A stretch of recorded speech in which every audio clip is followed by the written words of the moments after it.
Welcome to the AI Hustle Podcast, the podcast where we break down the latest in AI news, tools, and interview experts helping you hustle and do more using AI. If you've been following the podcast for a while, you'll know that over the last 6 months, I've been working on a stealth AI startup. Of the hundreds of projects I've covered, this is the one that I believe has the greatest potential. So today I'm excited to announce AIBox. AIBox is a no-code AI app building platform paired with the App Store for AI that lets you monetize your AI tools. The platform lets you build apps by linking together AI models like ChatGPT, Midjourney, and 11 Labs. Eventually will integrate with software like Gmail, Trello, and Salesforce, so you can use AI to automate every function in your organization. To get notified when we launch and be one of the first to build on the platform, you can join the waitlist at aibox.ai. The link is in the show notes. We are currently raising a seed round of funding. If you're an investor that is focused on disruptive tech, I'd love to tell you more about the platform. You can reach out to me at jaden@aibox.ai. I'll leave that email in the show notes. Today on the podcast, we are going to be talking about the cost of training ChatGPT, how much OpenAI is spending on their entire company, how much they historically have spent, and what is happening in the future. We're going to go over some of the costs, financial, time, and one you probably didn't think about, water. And we're also going to talk about what other companies are doing to help mitigate these costs, who some of the people spending the most money on, and why Microsoft and OpenAI are going to start making some new financial models and some new products in the very near future to help offset some of these costs. So without further ado, let's jump into the podcast. I think the biggest thing we want to talk about today is the fact that there's a big headline out of The Information that says OpenAI's losses doubled to $540 million as it developed ChatGPT. So it's pretty crazy. As they were building out ChatGPT, apparently they had to hire a bunch of key employees from Google, and these employees can be very, very expensive. Some of them are being paid up to $5 million a year. And when you're a company as big as OpenAI and your product is absolutely pivotal and essential and based on these AI experts, you're just going to pay whatever it costs, especially when you've already received, $1 billion from Microsoft and other investors, and you're just going to spend whatever it takes to be able to get your product to market. So apparently they were spending over $540 million last year to get ChatGPT ready, developed, and launched. And what's interesting is this is, a previously unreported number, but a bunch of people from within the company, I guess, leaked that. And it's really, a lot of this goes into just the steep costs of training these machine learning models. And before, ChatGPT launched, this was a huge cost as a lot of this stuff had to be done from scratch, and it was a massive undertaking. So even after they've launched and the revenues kind of picked up, reaching an annual pace of hundreds of millions of dollars, which is what they've done just a few weeks after they launched their paid version of ChatGPT in February. The costs of running their entire company, I don't really think are going to slow down. I think they're going to keep rising as they're getting more customers and as they continue to train more and more advanced artificial intelligence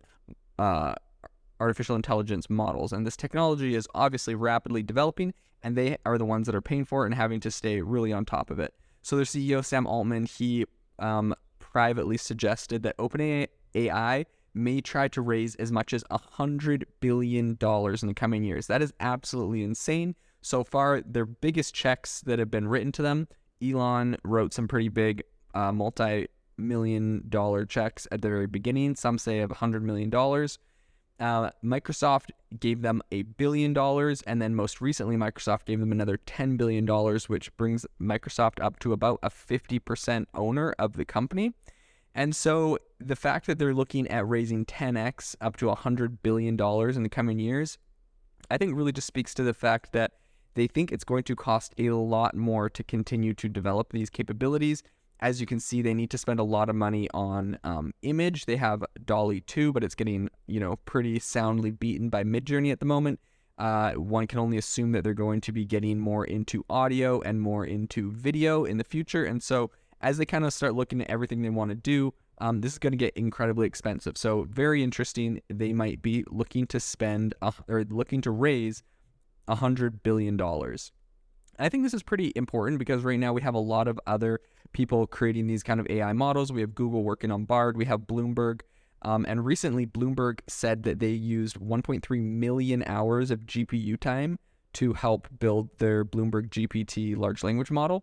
And so all of these are incredibly expensive at the moment. And everyone's kind of right now, there's almost like this big AI fight or arms race for GPUs, server power from NVIDIA and from other platforms, because everyone is trying to train these big, huge models because it's such a hot topic right now. And so as they're fighting over it, the costs are going up even more.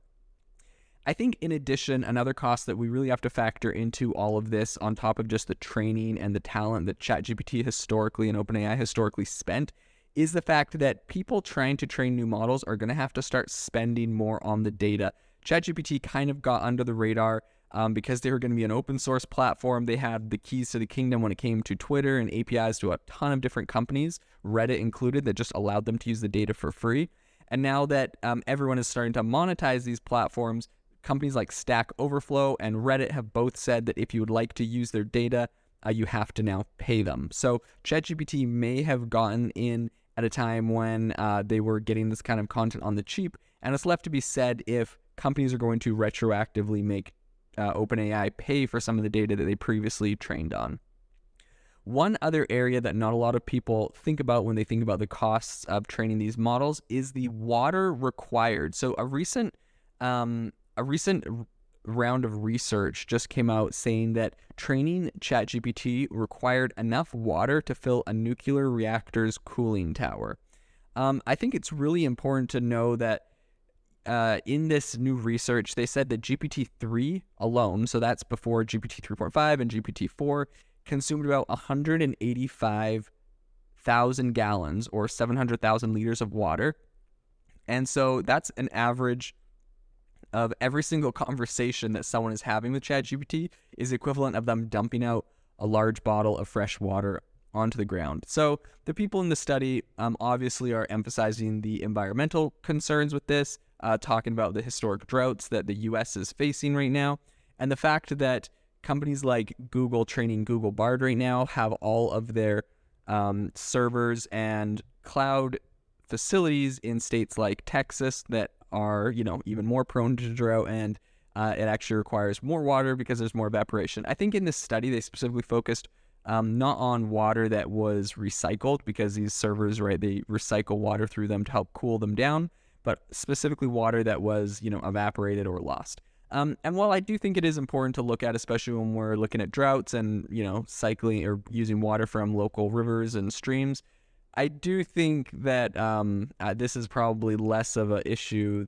than, nuclear waste, as this article title alludes, as they're bringing in nuclear reactors, to try and make it seem really radioactive and scary. I mean, this is water. It evaporates.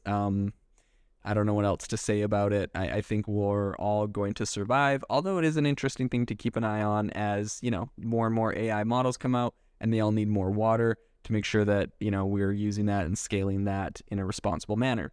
Now, all this to say, there are a ton of costs, right? We have the costs of the employees, the costs of training, the costs of now your data, and the cost of your water, I guess. And finally, the final thing that I wanted to talk about is the fact that OpenAI and Microsoft are now implementing new ways to recoup some of these costs they're spending, new product lines. And one of the biggest ones that is happening right now is that Microsoft may begin to offer private ChatGPT to businesses. As you know, a number of different businesses have banned their employees from using ChatGPT. Most recently, Samsung had a bunch of employees who leaked confidential company information and source code to ChatGPT. And when I say leaked, I'm assuming they were developers who are saying they're pasting code in and saying, hey, based off this code, what can I do, blah, blah, blah. Because I have developers for my companies that do that. And I know a lot of different people that are getting development advice and code advice from ChatGPT. And so this happened at Samsung. They banned all of their employees from using these AI models, and they said they're going to work on some internal tools, which I don't know how good they will be, but that's what their plan is.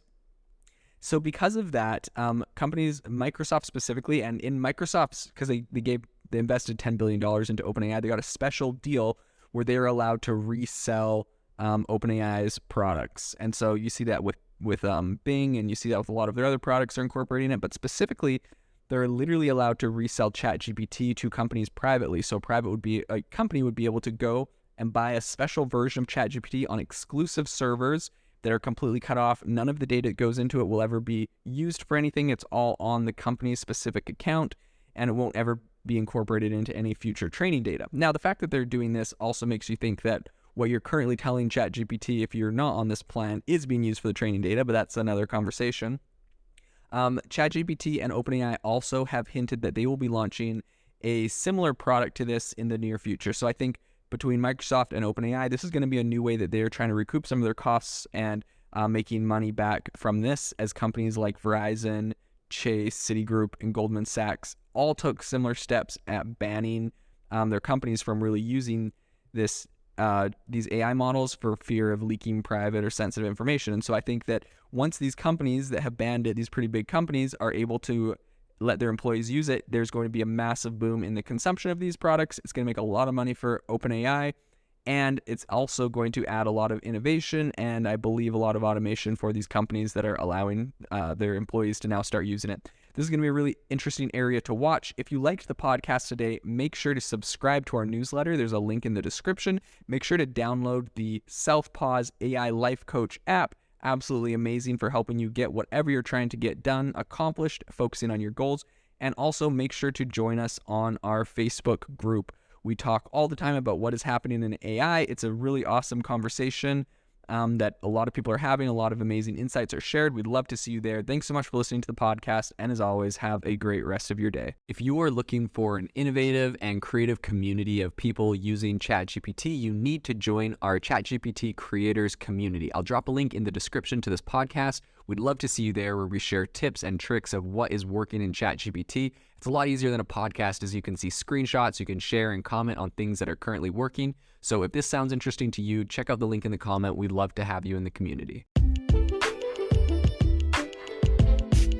Thanks for tuning in to the AI Hustle podcast. If you could do us a massive favor, we would really, really appreciate it if you could leave us a review wherever you get your podcasts. This helps people find the podcast. It helps people know this is a good place to go. And we would really, really appreciate it, as it helps us continue to bring on incredible guests and share incredible content for you to listen to.